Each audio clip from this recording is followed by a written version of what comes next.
Hello Phototuts. We're going to be looking today at a tutorial by Martin Lawrence. It's entitled Guide to Creating a Stylish Pen and Ink Drawing with a Watercolor Wash. So we're going to look at how to take an image and a photo and use some of Adobe Photoshop's filters to give it kind of an artistic-y, painty feel to it. It's a nice and simple way to try something a little neat with your photographs. So the first thing we do is open up our image here, and this one provided from the tutorial.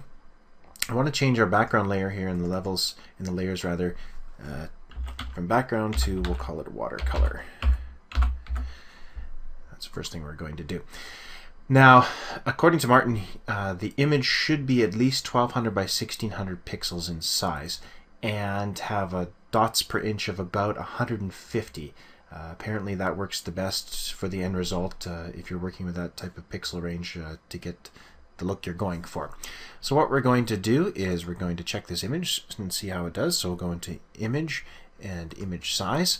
So here we have the size is good, but our resolution is 300 pixels per inch. So we're going to change that to 150 pixels per inch.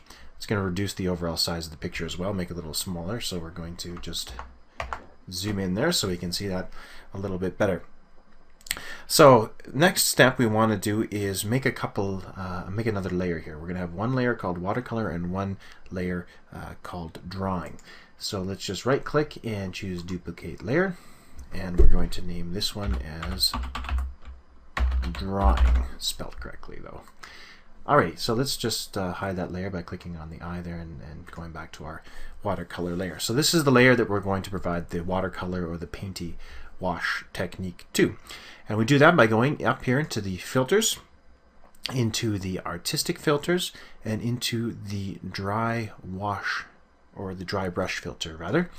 Apparently this works better for the watercolor rather than the watercolor filter, according to Martin. So the settings we want to use here in the dry brush filter is a brush size of about, click on dry brush, make sure it's clicked to that. Dry brush size of about 6, and the brush detail of about 2, and then a texture of 1. So this is kind of what the end result is going to look like. Already we're seeing kind of the paint-like texture coming into the photograph. So let's hit OK, and I will apply that filter to the watercolor layer. Next step is we want to make it a little bit more soft, so it has more of a painty feel to it by using the Smart Blur filter. So again, back up into filters. This time we want to go into the blur filter and then into the Smart Blur filter. Now, this setting here is not what we want to use. We want to use this set to normal. Now the radius set is at 10, so you want to type that in there. And the threshold is at 10 as well. Setting to high and mode to normal. So although you can't really see it very well in the small preview window, we're just going to be blurring this layer a little bit further than the way it is already. So let's hit OK. It'll apply this filter over time. Just wait for that to finish.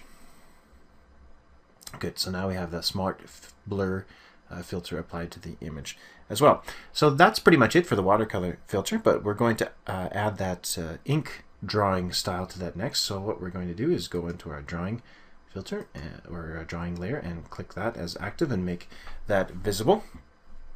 Actually, even before we do that, one of the steps is mentioned if you want to change around your brightness levels to this to give it a little more standout, and that's what Martin did in the tutorial here. You can go into your image and into your adjustments and your brightness and contrast, and he put it up to about 10 just to give it a little bit more punch. As you see when we enter it here, it brightens it up just a little bit more. So let's go back now to the drawing side. So here we're going to use a different filter. First of all, we're going to desaturate the image, and that is in image adjustments and desaturate down here at the bottom. That's going to turn it into a grayscale. That's our first step. Now after that, we're going to use the same filter, the blur filter and the Smart Blur, but instead of mode normal, we're going to change it to edge only. And that's going to just work on our edges here of the picture, and we're going to adjust the radius from 10 to 20, and we're also going to adjust the threshold pretty high to about 75. So if you look in the preview here, it's really almost vectorizing it in some way, just really defining and working on the edges only. So we'll hit OK.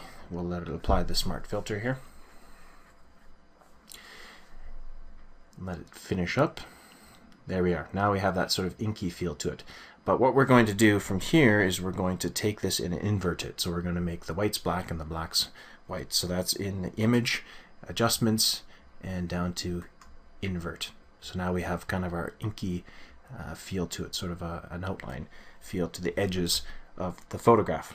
Now we're going to combine these two layers together, or we're going to apply them together. We're going to change our drawing layer from in the blending options there. If we just click below and choose blending options, and we want to change the blend mode from normal, we're going to change that to multiply.